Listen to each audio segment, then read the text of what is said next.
सुनो,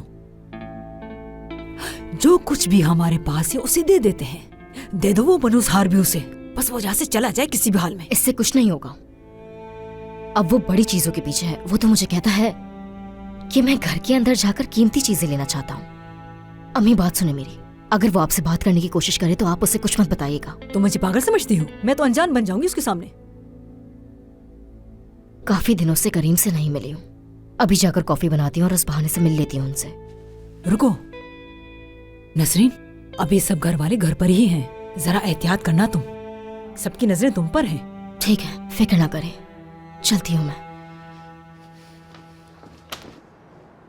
अभी तक तुम्हें कुछ नहीं मिला? भाई मेरे ख्याल से तो कोई फौदगी का चक्कर है। घर से निकली नहीं अभी तक वो। मुझे समझ नहीं आ रहा कि हम लोग उसका पीछा क्यों कर रहे हैं। तुमने हर हाल में उसके बारे में मालूमात इकट्ठी करनी है, समझ गए? बिल्कुल ठीक है भाई। वहां कोई इंतजार कर रहा है क्या? जी भाई। और ट्रक कौन चलाएगा? आजम से बात की है मैंने।